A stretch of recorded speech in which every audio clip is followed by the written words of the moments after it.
Muy bien, ¿qué tal? Muy buenas tardes a todos quienes nos acompañan en esta oportunidad.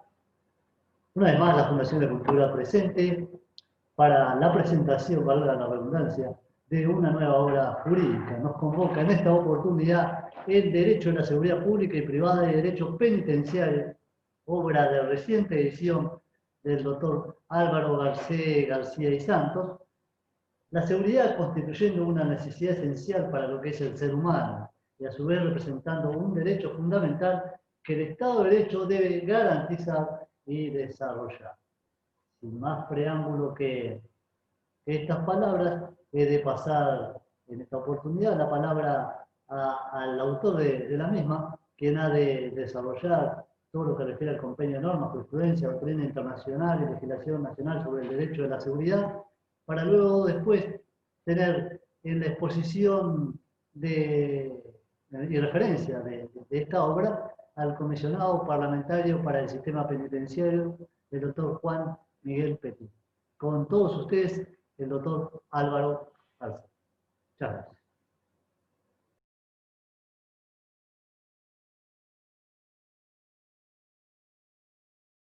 Yo quiero empezar con dos agradecimientos muy especiales. El primero es a Fundación de Cultura, por intermedio de Daniel Costa. Quiero agradecer a la Junta Directiva, a Santiago Ventos como administrador, a ti Daniel por el apoyo para la presentación de esta obra, pero sobre todo quiero agradecer la posibilidad de este tercer libro publicado. Es el tercer trabajo que editamos con Fundación de Cultura, mientras se prepara un libro que estaría en principio saliendo en marzo y abril, y estamos más o menos al 10% de lo que será una quinta obra que esperamos poder entregar el año que viene, sobre cuestiones de inteligencia y cuestiones jurídicas de la tarea de inteligencia. Segundo agradecimiento es a mi querido amigo Juan Miguel Petit. Yo sé, Juan Miguel, que vos tenés una agenda muy complicada siempre. Te agradezco muchísimo que hayas aceptado acompañarme en la presentación de este trabajo. Y sin más, quiero resumirles algo de la historia, del proceso de este libro. Quiero además hacer una mención a mi viejo, que lo perdí hace 3 semanas. A él le hubiese encantado poder presenciar este lanzamiento.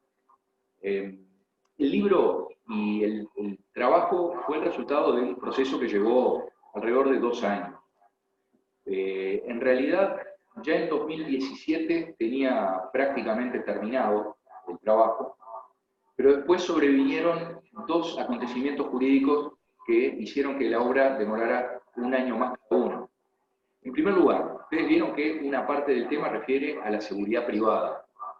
Y en el momento que estaba redactando el segundo capítulo, el primero refiere a cuestiones teóricas de la seguridad pública, el segundo a la seguridad privada y el tercero a asuntos penitenciarios. Cuando estaba redactando el segundo capítulo, era una especie de condicional, si fuera en inglés, if, es decir, si se aprueba la ley de seguridad privada, y eran demasiados condicionales.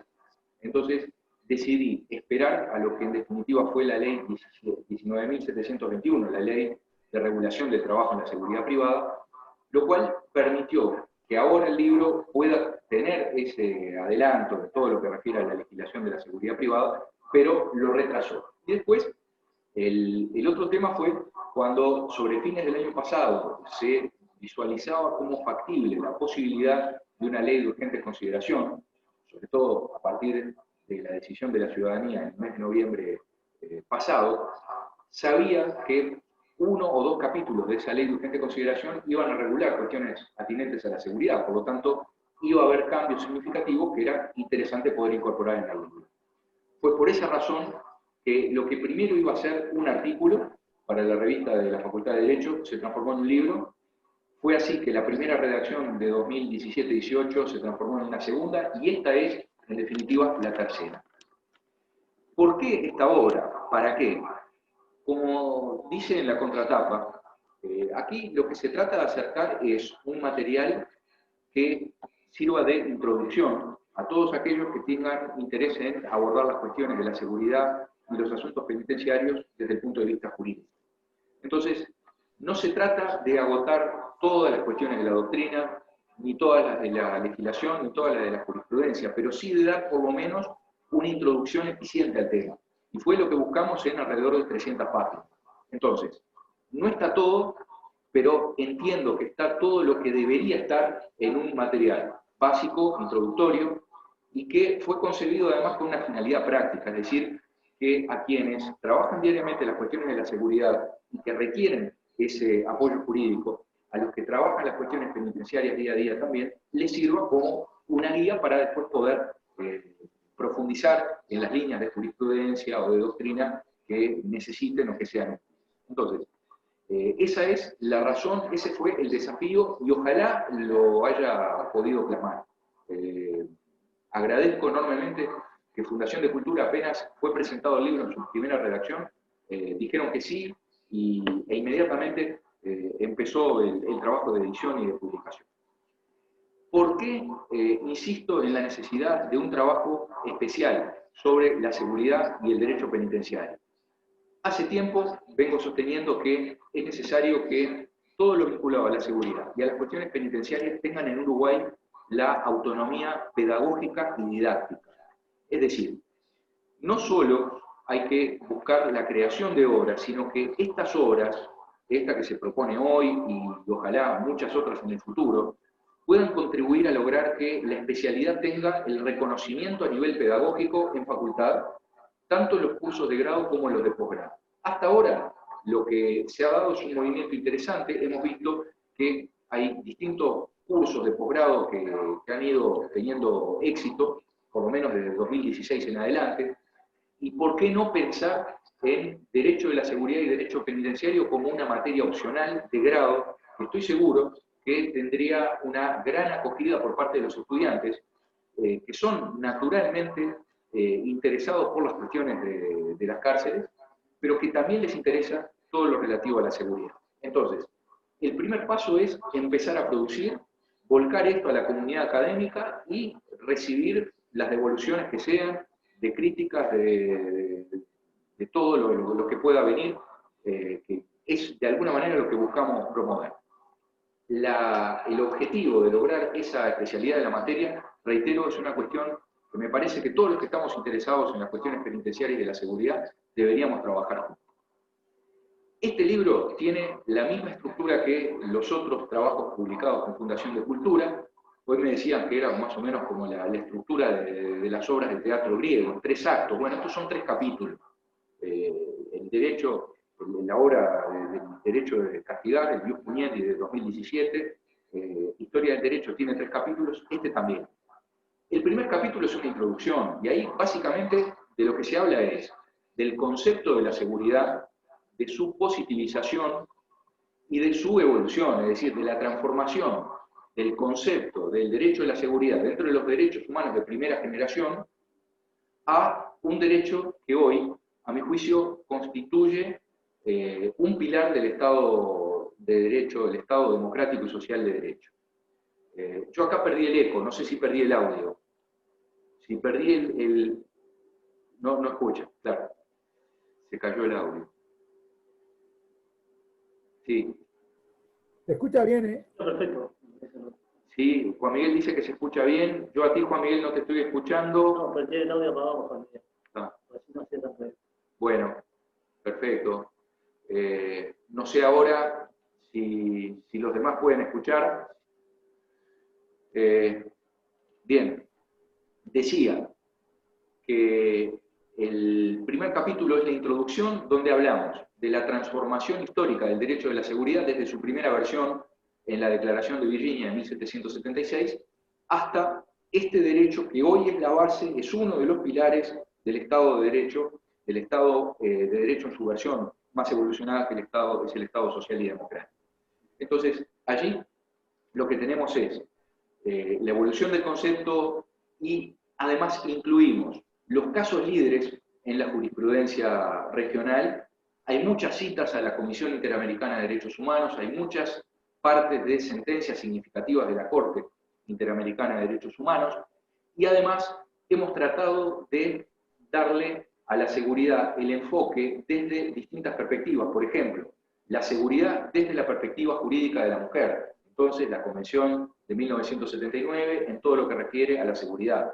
Lo mismo con la Convención de 1989 de los derechos del niño, y así sucesivamente, hasta prácticamente incluir lo más reciente de la jurisprudencia de los órganos de vigilancia de tratados. De los 10 que componen el sistema de vigilancia de tratados, nosotros hacemos allí en el trabajo menciones al Comité de Derechos Humanos, al Comité de Derechos de la Mujer, Comité de los Trabajadores Migrantes, Comité contra la Tortura, Subcomité de Prevención de la Tortura, el más nuevo, el Comité de Desaparición Forzada, el Comité contra la Discriminación en cualquiera de sus formas. Es decir, buscamos en la jurisprudencia de esos órganos de vigilancia de tratado lo necesario para enfocar la seguridad con esas distintas especialidades. En el segundo capítulo, y voy abreviando, se trata todo lo vinculado al derecho de la seguridad privada. ¿Por qué? Por un lado decíamos que evolucionó el derecho a la seguridad. Ya no es aquel derecho que simplemente ponía a cubierto al individuo frente al avance peligroso del Estado, es decir, como un derecho de primera generación, sino que hoy el derecho a la seguridad tiene un concepto mucho más rico, porque la propia noción de la seguridad varió, sobre todo a partir de la incorporación del concepto de la seguridad humana en la década de los 90. Entonces, allí nosotros hacemos un vínculo entre lo que es el Estado democrático y social de derecho con la seguridad humana. El Estado está hoy más obligado en términos de justicia, está más obligado en términos de seguridad. Es un Estado que debe más a las personas y ha tenido en los últimos años el apoyo, el concurso, si bien debe más, tiene el apoyo del sector privado, lo cual es una novedad. Y hemos buscado en el derecho comparado las experiencias más exitosas de aquellos países que han logrado, en lugar de oponer la seguridad pública y la privada, complementarlas. Y encontramos en la reforma sueca de 1974 un ejemplo de buena práctica, donde se empezó a regular mucho mejor un fenómeno que venía ganando terreno, el fenómeno de la presencia de la empresa privada como proveedor de servicios de seguridad, que en realidad, y aquí lo rastreamos, la teorización respecto del derecho a la seguridad desde el punto de vista de la empresa privada arranca por lo menos en la década de 1840. Nosotros encontramos un trabajo de un belga, de Molinari, es un trabajo poco citado, pero que de alguna manera marca el arranque de la reflexión y de la teoría respecto de la seguridad desde el enfoque de la empresa privada. Y hoy sabemos que esa empresa privada es un sector mucho más pujante, que tiene una presencia no solo en Latinoamérica, sino también en todo el mundo, y que los estados de derecho han venido regulando de una manera mejor y más eficiente, por lo menos desde la reforma sueca de 1974. Y entonces hemos encontrado en los países escandinavos, pero también en Gran Bretaña, en Francia, en España, en Alemania, en Latinoamérica también, ejemplos de una tarea interesante, concurrente entre lo que es las obligaciones del Estado en materia de prevención, disuasión y represión del delito con el sector de la seguridad privada, lo público y lo privado, aplicando lo privado, algo muy interesante en materia de prevención, de vigilancia y eventualmente de disuasión, no de represión, naturalmente, porque esa es una cuestión que está exclusivamente en manos del Estado y está bien que así se mantenga. Pero nosotros en este trabajo estamos planteando la necesidad de lograr una mejor integración entre el Estado y los actores prestadores de la seguridad privada, porque vemos, por ejemplo, en materia de intercambio de información, unas posibilidades que son muy bien aprovechadas en otros países y que todavía aquí no lo son. Y entendemos que la Ley de Seguridad Privada, la 19.721, es un primer paso hacia una mejor regulación de la seguridad desde el punto de vista de la empresa privada, pero no es suficiente, y hacemos una crítica en el sentido de reconocer el avance legal, pero al mismo tiempo marcar algunas insuficiencias. Agotado este tema de la seguridad privada, con un fuerte énfasis en normas internacionales que son muy interesantes, y que son recientes además. Ustedes saben, no existe una convención que regula la seguridad privada, ha habido tan solo algunos proyectos que los países más poderosos en Naciones Unidas no han prestado hasta ahora su apoyo para que pueda prosperar una convención de esta naturaleza, pero al menos los trabajos preparatorios de esa frustrada, hasta ahora frustrada, convención sobre la seguridad privada, cristalizó en un Código Internacional de Conducta, el famoso ICOC, por sus siglas en inglés, que está citado en el trabajo y que tuvo un rendimiento muy interesante porque se concretó en una norma ISO. Ustedes saben, la organización ISO es la organización de estandarización y es muy conocida por las normas de la familia 9000, 9001, etc., que tienen que ver con la regulación de la calidad en la generación de bienes con la prestación de servicios. Pero las normas ISO internacionales son decenas de miles. Y últimamente, en el año 2015, esta organización ISO creó una norma específica, la 18.788, que es una norma que regula los derechos humanos en la seguridad privada. Y que ha sido, hasta ahora, una norma poco conocida porque es reciente, pero que tiene ya en Uruguay algunas empresas prestadoras de seguridad privada que se han certificado. Y lo digo sin mencionar cuál, pero trabajé para una de esas empresas porque el concepto de una seguridad en términos compatibles con los derechos humanos es una cuestión que debe proyectarse también hacia la esfera de la seguridad privada. Y esto lo digo con mucha expectativa de lo que se pueda lograr en materia de avances y de legislación en los próximos años en Uruguay, si tan solo las empresas prestadoras de servicios de seguridad privados se certificaran en esa norma. Lo que va a requerir que el Estado, no digo que lo exija, pero que lo pondere, por ejemplo, en las licitaciones cuando se convoca a prestadores de la seguridad privada. Eso es un tema y un aspecto al que se le da mucha importancia en el libro, porque vemos allí la posibilidad de avanzar y de progresar en términos de seguridad, pero también en materia de estándares de derechos humanos. Y esto no es una cuestión menor, porque no se olviden que los prestadores de seguridad privada están armados, están fiscalizados por el Estado, pero no solo el Estado puede vulnerar los derechos humanos, puede haber eventualmente una acción abusiva por parte de los particulares, y en realidad todas estas normas ISO y el Código Internacional de Conducta que menciono, vino como resultado de las atrocidades que se estaban haciendo en algunas regiones del mundo, como por ejemplo en Irak, por ejemplo en África, donde las empresas, ciertas empresas militares de seguridad privada, habían llegado a cometer casos de desaparición forzada, o similares, casos de tortura, casos de ejecuciones sumarias. Entonces, si bien en Uruguay no han pasado ese tipo de cuestiones, hay que tener en cuenta que el uso de la fuerza es una cuestión muy delicada cuando está en manos de los cuerpos de seguridad del Estado, pero igualmente lo es de delicado cuando está en manos de los particulares. Entonces allí hay que fiscalizar eficientemente por parte del Estado, buscar las conexiones con el sector de la seguridad privada para intercambiar información y sobre todo hacer que esos prestadores colaboren dentro de estándares compatibles con los derechos humanos. Y así llegamos al tercer capítulo, que es el del derecho penitenciario, que ahí yo no voy a entrar tanto en el área chica porque le voy a pasar la palabra a Juan Miguel. Ahí lo que estamos proponiendo en el tercer capítulo es una síntesis, un resumen.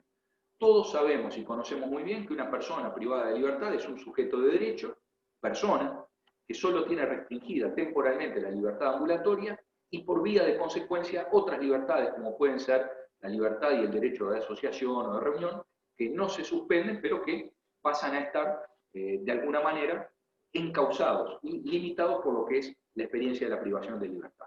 Pero todo el elenco amplísimo de los derechos, desde el derecho a la vida, a no ser sometido a tortura u otros tratos o penas crueles, inhumanas o degradantes, desaparición forzada, derecho a la dignidad, derecho a la educación, a la salud, al trabajo, hasta incluso todos los derechos que son inherentes a la personalidad humana y que están genéricamente enunciados y consagrados por el artículo 72 de la Constitución. Hacemos un repaso completo de ese elenco de derechos, relacionándolos nuevamente con aportes del Comité contra la Tortura, con el Comité de Derechos Humanos de Naciones Unidas, la jurisprudencia de la Corte Interamericana de Derechos Humanos, es decir, la misma técnica utilizada para enunciar sobre el derecho a la seguridad en el capítulo 1, reemerge después en el capítulo 3.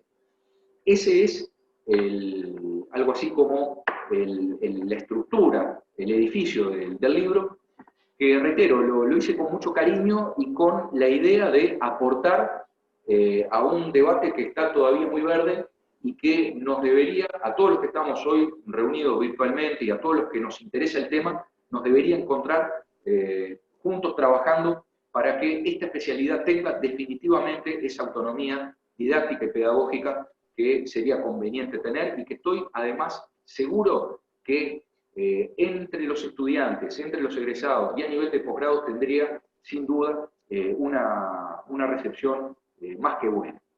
Con esto, Daniel, voy haciendo el cierre de lo que es la introducción.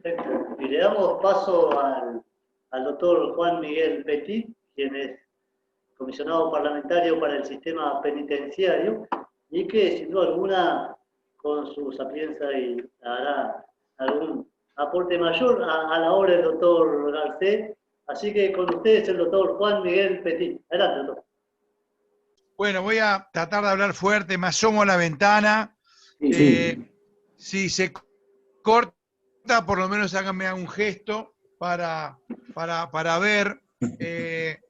Muchas gracias por la invitación, Álvaro, un gusto. He seguido, bueno, no solamente la trayectoria, somos muy amigos con Álvaro, yo lo admiro y por mi trabajo de hace 5 años siempre está presente porque estoy recorriendo los caminos que abrió él y tratando también, por supuesto, como todos los que tomamos un camino ya iniciado, de ampliar y de ir más allá, como le corresponderá a otros que vengan luego aquí. Tuve el gusto, aunque el Álvaro de la Fundación, los compañeros de Fundación, a quienes agradezco mucho, soy amigo, cliente, militante asiduo de la Fundación de tiempo inmemorial. Tuve el gusto de comprar el libro allí, cual no quita que los amigos le pueden regalar uno, y después uno lo hace circular, pero a mí me gusta mucho comprarlo y creo que fue el primer libro que abrieron de la funda en la fundación, fue el que tengo yo.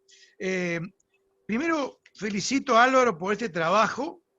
A mí me sorprendió, sabiendo que Álvaro tiene una actividad docente y pública muy intensa y tensa y cargada de tensiones y de demandas, que haya podido elaborar este documento, este libro, que en realidad son varios libros, son títulos, modestia de Álvaro le llama capítulos, yo creo que son 3 libros, perfectamente podrían haber sido 3 libros. Es un libro, destaco también la de los juzgados, los juicios, la promoción de los derechos, la presentación de reclamos ante las autoridades administrativas o ante el sistema penitenciario y ante la justicia. Creo que aquí hay un conjunto de normas muy importante que está hecho de una manera, es un relato casi no aparece. Están hilados los textos, las resoluciones, donde lo que aparece es la razón, el pensamiento, el hilo lógico y la mirada jurídica con esa mirada teleológica hacia la finalidad superior basada en la convicción de que los derechos humanos, porque migrantes, pobres, excluidos, privados de libertad, mujeres, niños, discapacitados, ancianos, muchas veces, lamentablemente, porque el ser humano librado a las fuerzas de la absoluta libertad, no solamente puede surgir los mejores sentimientos de solidaridad hacia los otros, sino también los más duros y salvajes egoísmos, manipulaciones y destrucciones de los demás, para lo cual el derecho es el supremo invento, el supremo instrumento que ha elaborado la cultura humana justamente para proteger a aquellos que son más débiles. Y al leer eso, al leer el enfoque desde el derecho a la seguridad, me recordó aquellos principios del Congreso de Viena de Derechos Humanos, establecieron esa descripción de que los derechos son no solamente inalienables, inderogables, irrenunciables, sino que además son interdependientes y están interconectados entre sí. Y que cuando vemos cada uno de los derechos, el derecho a la cultura, el derecho a la seguridad, el derecho a la vivienda, el derecho a la vida, el derecho a la comunicación, el derecho a la participación política, cada derecho condensa a todos los demás. Y cada uno de esos derechos pierde sentido cuando los demás no existen o cuando los demás están deteriorados. Por lo tanto, cada derecho de alguna manera convoca a todo. El libro de riqueza de derecho da un derecho amplio que incluye las otras situaciones. El derecho a la seguridad no solamente como una especie de salvaguarda, barrera u obstáculo para ser agredido o menoscabado en los derechos individuales, sino el derecho a la seguridad como un derecho a ser humano, con toda la riqueza del ser humano, con la comunidad. Por lo tanto, donde todos los derechos entran en juego. Algunos comentarios sobre el texto. Me parece muy interesante, muy valiente, doctor, y muy inteligente, incluir el tema del capítulo de la seguridad privada. Creo que además su vinculación con el tema de los derechos humanos de las empresas aporta una mirada moderna, una mirada del siglo XXI. Todo el mundo empresarial, todo el mundo de las empresas, todo el mundo de lo privado, ha sido muchas veces un tema tabú para la acumulación académica. Un tema como que parece, bueno, una especie de mal necesario, una especie de patología que aparece cuando el Estado no puede hacerlo todo, ya sea esto desde la medicina, la construcción de carreteras, aún también la construcción de seguridad, las adopciones, la energía eólica, lo que fuera, como que nuestro espíritu estatista, que muchas cosas buenas tiene, en su exceso tiende a ver estos roles privados como una especie de, bueno, males necesarios, patologías, pasajeros, mucho porque son cuestiones de momento. La presentación en el libro tiene una doble audacia. Primero, que incursiona con una mirada académica con ese tema. Lo pone arriba de la mesa.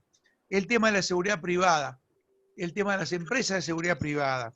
Y plantea no solamente una guía para su regulación, muy poco conocida, no solamente en el mundo académico, en el mundo político, en el mundo administrativo y en el mundo de los operadores también de la seguridad. Lo pone arriba de la mesa, pone todo el marco regulatorio y sin duda que es una guía para aprender sobre eso. Pero tiene una segunda audacia de no solamente incorporar esta faceta privada al mundo de la seguridad, que obviamente es una obligación pública la seguridad, pues es una obligación que establecía en la Carta Universal, en los pactos internacionales y en las constituciones, es el Estado el que asume esa obligación, lo cual no quiere decir que lo haga en forma monopólica. Pero agrega una segunda audacia, que es incorporar ese rol con la perspectiva de los derechos humanos. Y decir que la seguridad privada, entonces, no es solamente un coto limitado para aquellas empresas que tengan la tecnología de punta de tecnologías, aparatos, dispositivos o personal preparado para esas tareas de vigilancia o de guardia. Señala que también esas empresas tienen un espacio y que ese espacio también tiene que estar regulado y tienen que observar sus funciones también con la perspectiva de los derechos humanos. Y eso es muy importante, porque así como abre el camino, la seguridad no es solamente un campo fértil para la actividad económica, como lo son tantas otras actividades en las cuales los derechos humanos son importantes, porque también la educación, la cultura, la salud, el deporte, tienen una faceta económica, sin duda, válida, legítima, que muchas veces cumple una finalidad social, porque a través de esa actividad económica se cumplen y se llenan espacios que de otra manera no se llenarían. Pero establece también esa frontera de los derechos humanos y convoca a esos actores a también pensar en uno de los temas de vanguardia en el siglo XXI, de todas las empresas. Empresas que tienen que ver con el medio ambiente, con las relaciones urbanas, empresas que tienen que ver con lo productivo, con la generación de trabajo, de empleo y la calificación de esas empresas. Es todo un avance en la perspectiva de los derechos humanos. Que viene, por supuesto, una historia como un esquema y una pauta controladora de lo que hace el Estado, pero que también se extiende ahora y señala que también los actores privados tienen que ver con eso. Porque recordemos que derechos y obligaciones van de la mano y que la Carta Universal, así como habla de derechos, también establece la obligación de todos por velar por los demás y la responsabilidad por la sociedad, que tiene que ver con la llamada regla de oro de los derechos humanos. Regla de oro que Álvaro lo conoce muy bien, al autor que voy a citar, Manfred Nowak, en su Tratado de Derechos Humanos. Manfred señala en su primer capítulo la regla de oro inscripta en todas las religiones, en todos los tiempos, en todas las leyendas, en todos los mitos, establece: no me hagas lo que yo, no te voy a hacer lo que no quisiera que me hagas a mí. Esa es la regla de oro de los derechos humanos. No dañar a aquel y a que el otro no me dañe a mí. En esa línea, entonces, creo que es un aporte muy importante. El formato del libro me parece sumamente práctico, como decía, para todos los operadores. Es muy inspirador para todos los estudiantes, para todos aquellos que están o terminando sus cursos y orientándose a temas de derechos humanos. Creo que allí es un aporte muy importante, como decía el autor, porque una de las dificultades que tiene el tema de la privación, digamos, los temas duros de derechos humanos, entre ellos el de la privación de libertad, al cual se refiere uno de los capítulos importantes, finales del libro, es la falta de acumulación. Falta de acumulación de actores, falta de acumulación de investigación académica, falta de acumulación de investigación y falta de construcción en redes. Estos temas forman parte de los temas duros que el país tiene pendiente. Temas en los cuales hay pocos actores interesados en todos los planos, y creo que hay que decirlo. No es fácil encontrar aliados en temas en los cuales hay un gran porcentaje de dolores de cabeza y donde nos topamos de frente con la naturaleza humana, con los límites de la condición humana, con aquellas fronteras en las cuales encontramos comportamientos humanos muy duros, aberrantes, que nos cuestionan justamente el carácter de bondad del ser humano, y que por otro lado nos obligan a ver la otra faceta, que es la faceta luminosa, la faceta que cuando se firma la Declaración Universal tiene que ver con la ratificación de la fe en la dignidad humana como constructora de la paz y de la armonía.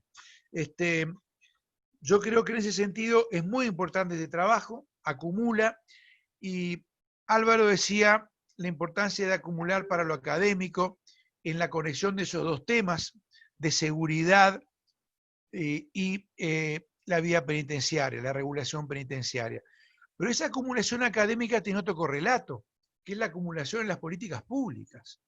Las políticas públicas en estos temas corren el riesgo, y a veces lo son, una acumulación de acciones de emergencia, una acumulación a veces de buenas intenciones, a veces de improvisación, a veces de medidas a la uruguaya, que no toman en cuenta las buenas prácticas del mundo, lo que ya son lecciones aceptadas pacíficamente en materia de política pública en países muy distintos, de Suecia a Estados Unidos, pasando por países latinoamericanos, y sobre los cuales en Uruguay nos cuesta mucho avanzar en materia de una estrategia nacional de una política pública.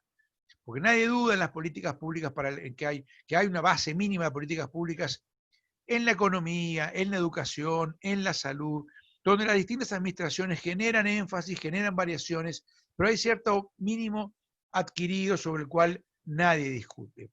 En estos temas, que son temas duros, pues son temas que tienen que ver con los núcleos duros que tiene todo el país de causas remanentes que no ha podido superar, de núcleos duros de exclusión social, de pobreza, de violencia, de enfermedades no tratadas, de enfermedades de poblaciones afectadas por salud mental, por enfermedades que no han podido ser o que tienen una alta tasa de incidencia muy superior a la incidencia nacional. Entonces, esta acumulación académica va de la mano con la otra necesaria acumulación, el otro correlato que es la política pública. No puede haber una política pública racional, estratégica, basada en datos científicos, basada en datos, si no hay esta acumulación académica y estos informes académicos. Y este libro es una invitación a seguir acumulando. Lo hace Álvaro de la ciencia jurídica, que quizás es de las áreas que más prolíficas han sido en aportar. Sin duda que faltan otras áreas, y yo creo que aquí es muy importante el aporte que puede hacer la Universidad de la República, de donde de alguna manera proviene también este pensamiento. Hay organizaciones que pueden hacer lo que pueden, que son pequeñas, que aportan algunas cosas acotadas. La Universidad de la República en el área de investigación está llamada a liderar la investigación en las ciencias del comportamiento, en las ciencias médicas, en las ciencias criminológicas y también, ¿por qué no?, en las ciencias penitenciarias, de las cuales la ciencia jurídica es una parte, no toda, pero es una parte.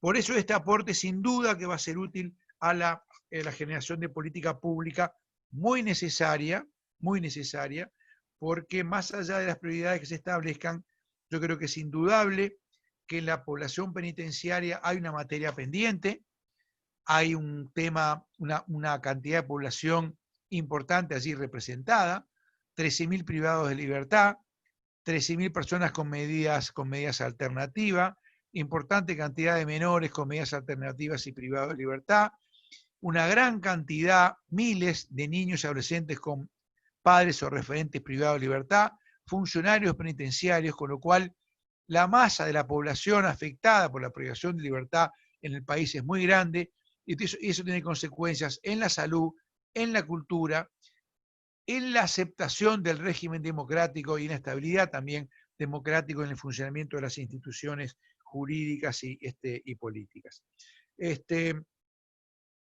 La referencia, todo el material vinculado al derecho penitenciario es muy importante, es un compendio muy ordenado, que hace muy bien también el autor en recordar los antecedentes, porque en estas cosas hay un continuo, que la historia dirá cada escalón cuán grande fue, pero él recuerda el informe Tomasino, el surgimiento de esa tarea, recuerda el informe Novak, recuerda las declaraciones del presidente Vázquez al asumir, recuerda los cambios que se vinieron después, y recuerda en la 192 un hito muy importante, que fue el acuerdo para iniciar una reforma penitenciaria, que yo creo que viene muy a cuento, porque yo creo que sin un acuerdo de características similares a estas, va a ser muy difícil revertir o seguir avanzando en las condiciones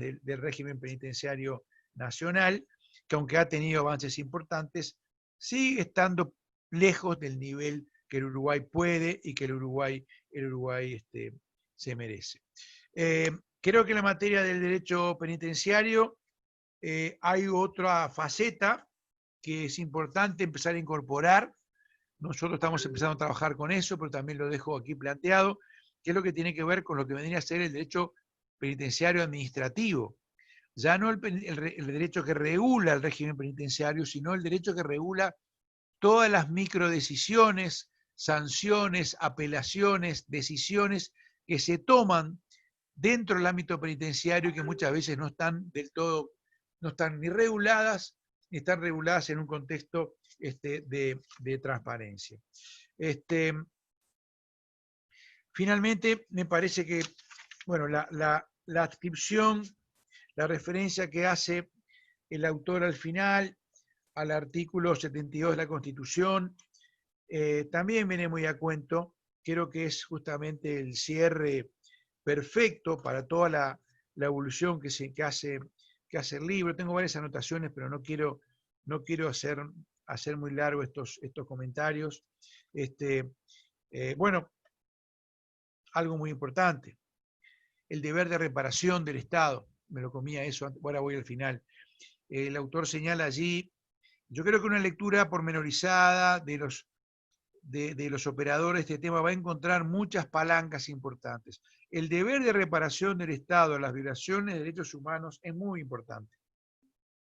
Quizás todavía todos estamos, y es natural que sobre todo los que pertenecen a mi generación y las generaciones también más cercanas, estamos todos muy todavía impactados por lo que fue la dictadura, el proceso posterior, la transición, y vinculamos, y es natural y es bueno que sea así, el tema de los derechos humanos y las reparaciones a ese periodo. Porque quizás fue el periodo más grosero, donde las violaciones fueron más groseras, sistemáticas y durante mucho tiempo prolongado. Nos cuesta, como le costó a Naciones Unidas, hacer la traslación de derechos humanos a la vida cotidiana de los países democráticos. Yo, como Álvaro, fuimos testigos en los organismos de Naciones Unidas de Ginebra de cómo costó entender que las normas de derechos humanos no eran solamente para las dictaduras, no eran solamente para países que los países periféricos o países que no integraban los países centrales, europeos, o América del Norte, o inclusive América Latina, sino que también los derechos humanos son para Francia, Estados Unidos, Canadá, Noruega, y que también allí hay violaciones a los derechos humanos. Cuando él refiere al derecho de reparación, es muy importante. ¿Cuántas violaciones a derechos humanos ocurren en estos ámbitos de la seguridad y de la privación de libertad, en las cuales a nadie se le ocurre recurrir al Estado y decirle, bueno, usted tiene que reparar esto? Recién acá, hace unos minutos, estaba con una compañera analizando un caso de un muchacho de 18 años que debido al hacinamiento en el cual se encontraba fue maltratado, abusado, tiene una situación de estrés postraumático muy, muy grande, donde posiblemente su estabilidad emocional ha sido quebrada. Si el Estado lo va a llevar ahora a un lugar adecuado para su rehabilitación, es algo que está por verse. Pero en todo caso, esos daños sufridos, como establece la Convención contra la tortura y otras normas internacionales, porque la Convención contra la tortura se refiere a tortura y, como bien señala también Álvaro en el libro, los tratos crueles, inhumanos y degradantes. Y los tratos crueles, inhumanos y degradantes tienen en muchos aspectos, no en todos, el mismo régimen sancionatorio internacional que la tortura. Y los estados están obligados a rehabilitar a la persona que sufrió esos tratos. Por lo tanto, esa es otra de las tantas ventanas que quedan abiertas acá para que operadores, estudiantes, académicos puedan abrir aquí esas ventanas que están muy ordenadamente presentadas, donde el autor se restringe, se reprime, no opina, no mete cuchara y hace el esfuerzo generoso por hilar todo este compendio normativo al servicio de los futuros operadores. Y termino yo también, cuando en la página 225 hace referencia a todos los derechos inherentes a la personalidad humana que derivan de la forma republicana de gobierno, ventana por la cual entran todas las normas internacionales. Y eso refiere a que justamente el techo de nuestro edificio no es la Constitución. Se ha dicho, y todavía se escucha a veces por distintas voceros o personas o actores institucionales, la idea de que por encima de la Constitución no hay nada, que somos soberanos y que la Constitución es lo que nos rige y que somos un Estado soberano, etcétera, etcétera. Sí, somos un Estado soberano, nos rige la Constitución, pero la Constitución no es el último piso del edificio. Por encima de la Constitución está la comunidad internacional, están los tratados, está la Declaración Universal, están otras normas que van a venir, porque el principio de la regla de oro es: me importa todo lo que le pasa a cualquier persona. Y todo lo que le pasa a cualquier persona en el mundo nos afecta. Ese es el principio de la hermandad, de la humanidad y la solidaridad de los derechos humanos. Me afecta lo que le pasa a mi familia, me afecta lo que le pasa a mi vecino y me afecta lo que le pasa a cualquier ser humano. Y en los países lo mismo. Los países se preocupan y se interesan por cualquier violación y afectación de los derechos humanos. Y para eso están las convenciones, los tratados, las observaciones, y para eso, lentamente, en un proceso todavía no acabado, estados y también ahora empresas, como lo señala el trabajo, se someten al escrutinio universal, a las observaciones universales y reciben pautas, porque eso es lo que nos hace personas, ser de la misma especie, tener derecho a una vida segura, a una vida digna, a una vida en la cual podamos desarrollar nuestras potencialidades y donde podamos estar protegidos. Cuando el Estado falla, el techo es mucho más amplio y desde allá arriba, será de la esencia del ser humano, del derecho natural. Los que tienen alguna creencia pueden pensar que esto viene de algún creador, de algún arquitecto supremo, de la concentración del bien en su más pura esencia, del devenir de los átomos de carbono y las proteínas en un proceso curioso de millones y millones de años, de donde sea. Pero en todo caso, la soberanía es una construcción, pero por encima de ella están los derechos humanos y el cuidado de la vida. Este libro es un gran aporte. Yo le agradezco mucho a Álvaro haber hecho este aporte, creo que va a ser muy, muy útil.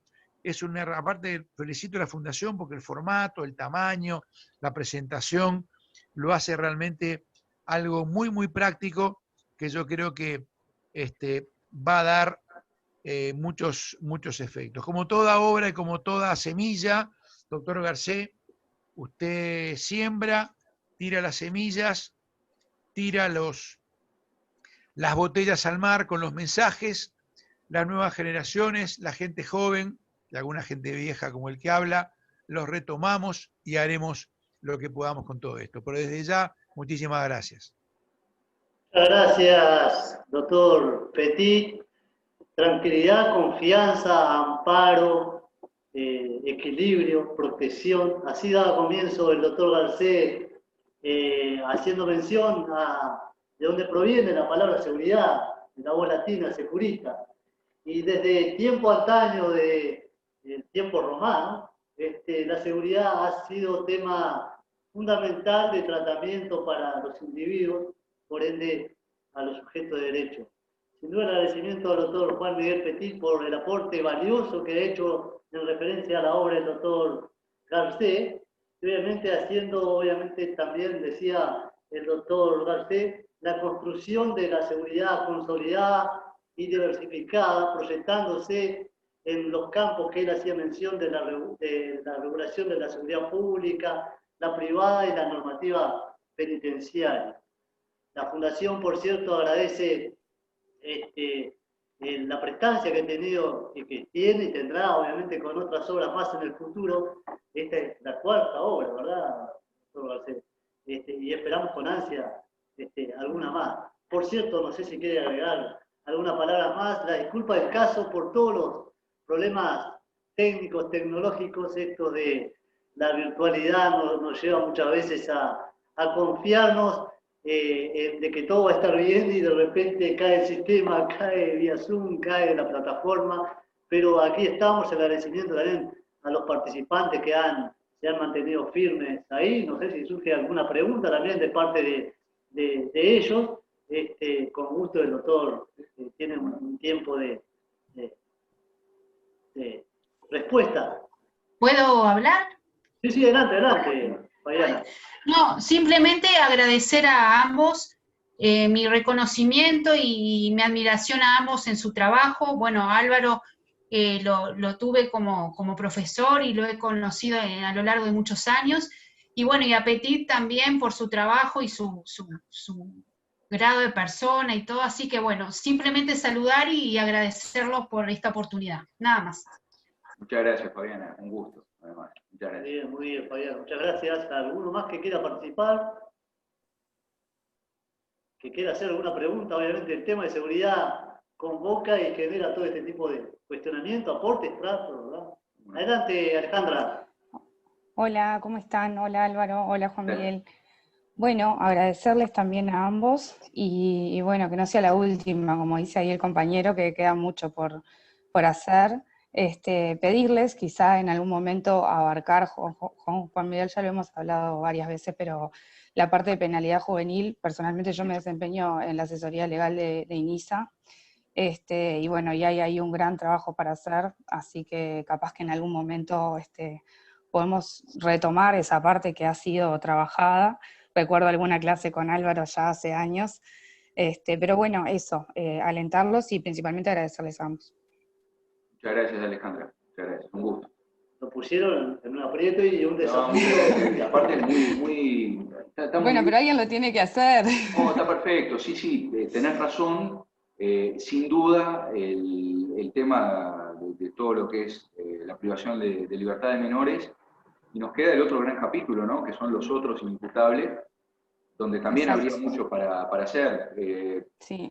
En realidad, no, en su momento yo pensé hacer como un recorrido más largo en el libro, me pareció que en este momento este plan de obra estaba bien, pero con mucha lucidez vos advertiste que esa parte falta, y bueno. No, en realidad, por supuesto que tenemos, por ejemplo, en la cátedra de penal algunos compañeros que se han dedicado a eso y que soslayan algunas cuestiones, pero yo entiendo y siempre en estos ámbitos trato como de resaltarlo por el trabajo que me toca hacer en INISA, que es hiper necesario, porque además me parece que ahí nos está faltando una pata, y esto más a nivel de políticas de Estado, de lo que desempeñaste tú en su momento y Juan Miguel ahora, que tiene que ver con esa articulación con los familiares de los menores privados de libertad.